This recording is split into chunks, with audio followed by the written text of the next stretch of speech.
A'udzubillahi minasyaitonirrajim. Bismillahirrahmanirrahim. Assalamualaikum warahmatullahi wabarakatuh.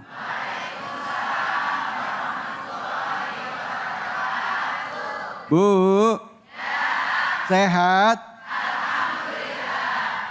Beli kue talam di tengah taman. Terimalah salam saya untuk orang-orang yang beriman. Assalamualaikum warahmatullahi wabarakatuh.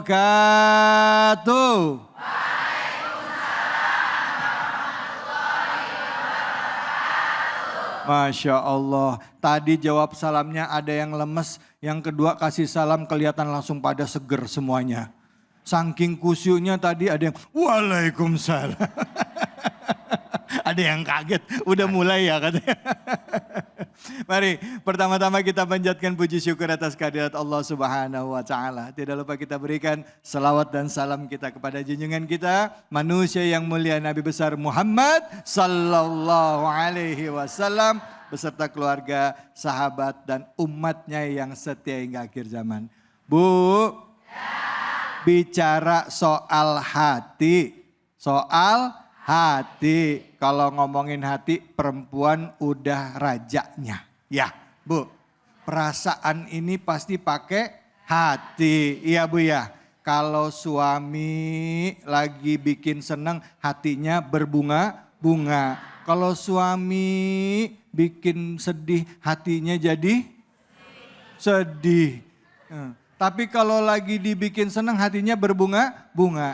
Tapi kalau kita terlalu banyak membuat diri kita senang ya, atau kita terlalu senang di atas penderitaan orang lain, hati ini juga lama-lama bisa keras. Hati bisa keras. Apalagi kalau kita berdiri di atas penderitaan orang lain. Senang lihat orang susah, susah lihat orang senang. Nah, apa sih yang menyebabkan hati bisa keras? Nah, hari ini akan kita bahas lebih dalam dengan tema kita, sudah keraskah hatiku? Ini jadi pertanyaan buat kita semua nih. Sudah keras belumnya hati saya? Biasanya tanda-tandanya Bu, kalau ngelihat ada sesuatu yang sedih, kita nggak ada ngerasa apa-apa. Lihat ada orang susah, kita nggak kerasa tuh. Kita nggak kerasa, biasa aja tuh ngelihat penderitaan orang, biasanya gitu. Tapi untuk itu akan dikaji lebih dalam oleh guru kita yang sudah hadir bersama dengan kita, Al-Ustadz Al-Mukarram, Ustadz Abdul Kafi. Yang akan menafsirkan juga surah Al-Baqarah ayat 69 hingga 73. Fadhol Ustadz, silahkan. Baik, terima kasih Ustadz David. Assalamualaikum warahmatullahi wabarakatuh. Waalaikumsalam warahmatullahi wabarakatuh. Kapal selam ikan teri. Cakep. Yang jawab salam mudah-mudahan bisa pergi haji. Amin. Amin ya Rabbal Alamin. Alhamdulillah. Alhamdulillahi wa kafa. Wassalatu wassalamu ala sayyidina Muhammadinil Mustafa. Wa ala alihi wa ashabihi wa man ihtada bil huda wa ba'du. Pemirsa Cahaya Hati iNews yang dimuliakan Allah Subhanahu wa taala dan juga jamaah yang hadir pada kesempatan kali ini, mudah-mudahan seluruhnya yang menonton daripada tayangan Cahaya Hati iNews senantiasa diberikan keberkahan oleh Allah Subhanahu wa taala. Amin. Bu. Ya. Pak. Bapaknya ada di pojok. Alhamdulillah. Saya mau tanya, kalau berteman atau ketemu dengan orang yang ngeyel, kira-kira kita suka atau tidak? Orangnya bandel, susah dibilangin, kalau bahasa sayanya metu, keras hatinya, kira-kira kita suka atau tidak? Tidak.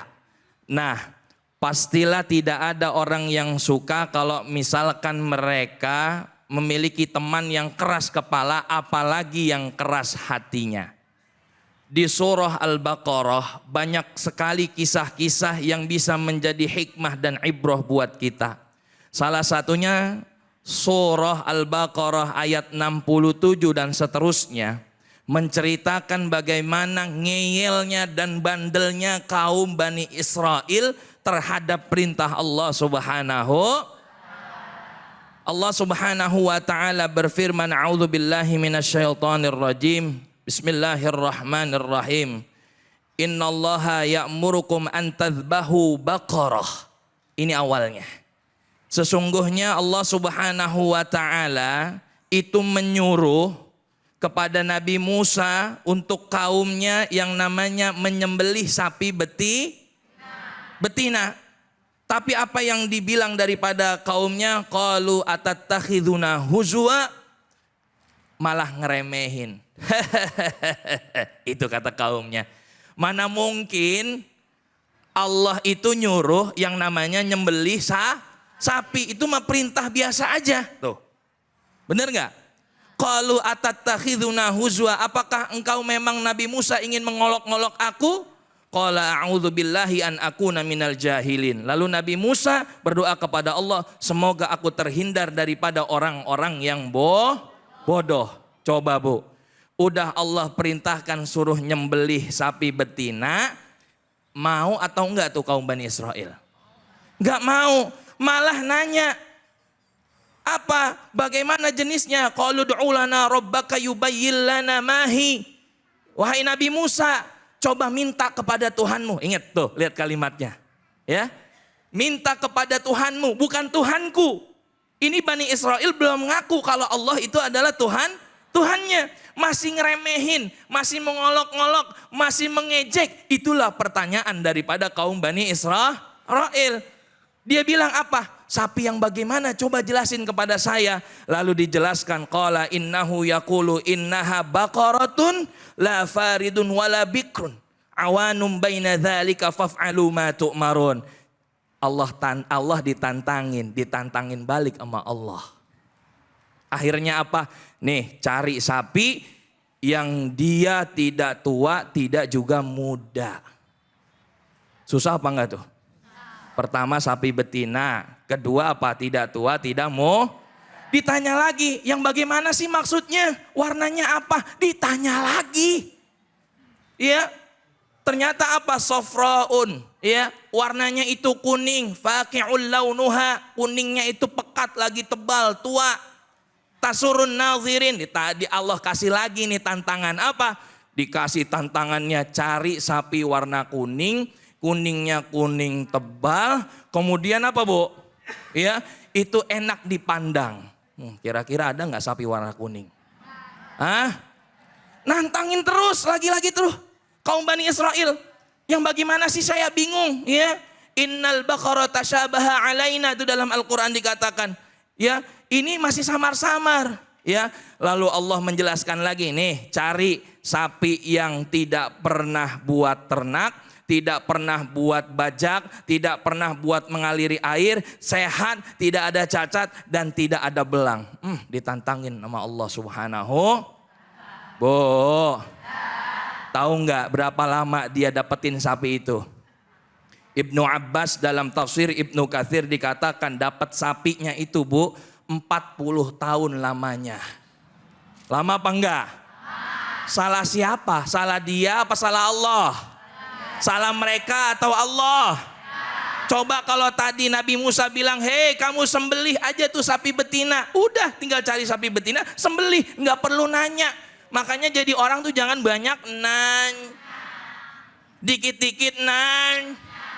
Ini kepo banget. Sholat, Ustadz kenapa sih kalau sholat kita duduk atahiyatnya begitu? Kan begitu. Ustadz kenapa sih kita kalau atahiyat telunjuk dulu, nggak tengah, nggak kelingking, nggak jempol. Itu artinya namanya orang ini ngeyel. Udah jawaban yang terbaik kalau Allah perintahkan sami'na wa ata'na. Tahu nggak Bu tadi kisahnya lagi 40 tahun dia baru dapat itu sapi dengan cara apa? Dibayarin. Yang dibayarin itu orangnya dibunuh. Akhirnya apa? Mereka saling berselisih dalam hal itu. Siapa yang ngebunuh? Siapa yang ngebunuh? Ternyata apa?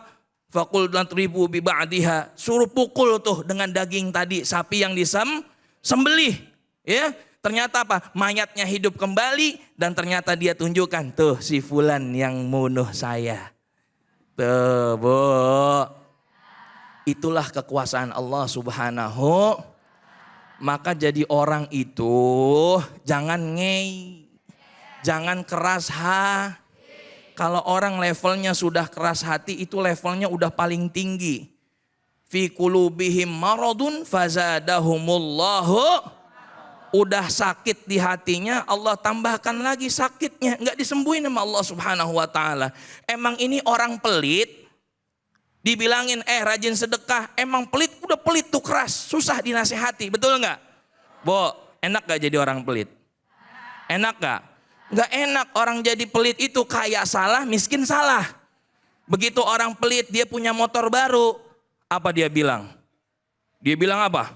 Sama jamaah dibilang, tuh dia punya motor baru orang pelit. Wajar dia mah pelit. Kenapa? Ya orang pelit, bisa beli motor kan begitu? Iya, giliran dia miskin, ya kan, nggak punya apa-apa. Apa tuh kata orang-orang? Orang-orang bilang apa? Tuh dia miskin. Kenapa emang dia miskin? Wajar, orang pelit tuh kan, bener nggak? Iya, makanya Bu, ya penyebab daripada yang namanya penyakit hati salah satunya pertama adalah dia banyak dosa. Yang kedua bermaksiat kepada Allah. Kemudian dia jauh daripada baca Al-Quran. Dan dia sering yang namanya mengabaikan perintah-perintah Allah. Dan juga jarang mencari ilmu. Masya Allah. Wallahu a'lam bishawab. Terima kasih banyak Ustadz. Bu. Pak. Siapa yang mau nanya silakan angkat-angkatnya. Silakan. Oke, mana. Ya. Silakan Ibu. Nama Ibu dan pertanyaannya apa? Assalamualaikum warahmatullahi wabarakatuh. Waalaikumsalam warahmatullahi wabarakatuh. Pak Ustadz, saya perkenalkan nama saya Ibu Nur Hayati dari Majelis At-Taqwa Ciputat Baru. Saya mau bertanya, Pak Ustadz, apabila ada orang yang nggak suka sama binatang, karena ya seperti misalkan kucing gitu kan, kalau kucing itu kadang-kadang suka nyolong, nggak bagaimana ya suka itu. Terus dia sampai membunuhnya gitu ya. Terus tapi kalau seandainya itu udah termasuk hati yang keras apa enggak? Tapi kalau seandainya yang dibunuhnya itu seperti tikus apa gitu kan itu mengganggu ya ke dia misalkan di dapur suka ada tikus gitu. Terus kita matiin, kita bunuh gitu ya. Itu termasuk hati yang keras apa enggak gitu ya? Iya, baik. Oh gitu ya. Terima kasih. Assalamualaikum warahmatullahi wabarakatuh. Waalaikumsalam warahmatullahi wabarakatuh. Silakan. Baik, bismillahirrahmanirrahim. Ini pertanyaannya bagus. Kalau kita sering ngebunuh hewan, itu termasuk keras ke hati kita atau tidak? Bu, hewan yang boleh dilakukan dibunuh itu salah satunya adalah hewan untuk konsumsi. Itu boleh, tapi tata caranya sesuai dengan syariat Islam. Dengan apa? Menyembelih. Karena beda menyembelih dengan yang namanya membunuh. Kalau orang misalkan dia membunuh hewan yang nggak salah apa-apa, misalkan tadi kucing lagi tidur, atau mungkin punten yang namanya kucing kan buang air besarnya di mana-mana. Nggak ngelihat tempat ya, betul nggak? Kemudian saking kesalnya, nah akhirnya itu kucing dibunuh bisa jadi yang namanya Kenapa? Karena membunuh dengan amarah itu adalah Bisa nggak dikatakan dengan hati yang keras? Kalau misalkan lama-lama perbuatan itu sering dilakukan, itu bisa menyebabkan hati yang keras. Karena hati yang keras itu biasanya kenapa? Lantaran orang yang punya emosional tinggi. Sering marah, kesinggung dikit, marah. Kecolek dikit, marah. Dikit-dikit, mau mati, wah. Dikit-dikit orang yang dikit-dikit marah, orang juga segen. Gak bakal dia susah buat namanya nerima nasihat. Oleh karena itu, Bu, jauhkan daripada yang namanya sifat marah. Sehingga apa? Sehingga hati kita jauh daripada yang namanya keras. Itu namanya al-hayawan haulan Nabi. Kucing itu hewan yang ada di sekitar Nabi. Jadi kalau memang dia tidak membahayakan, jangan dibunuh. Kalau memang dia bersahabat dengan kita, silahkan dipelihara. Wallahu a'lam. Baik, Masya Allah. Terima kasih banyak Ustadz. Bu, ya, jadi hati itu tetap harus dijaga ya. Jangan melakukan maksiat, jangan berbuat dosa, harus banyak istighfar supaya bisa lembut, banyak memaafkan orang lain ya. Dan jangan biasakan melakukan maksiat walaupun sedikit ya, walaupun kecil maksiatnya. Ya, katanya dosa-dosa kecil, jangan ditumpuk-tumpuk. Kita akan lanjut lagi, bagaimana caranya supaya hati tidak keras. Terus kalau misalnya hati kita sudah terlanjur keras, gimana cara melunakkannya hati kita ini? Temukan jawabannya hanya di sini, di Cahaya Hati Indonesia.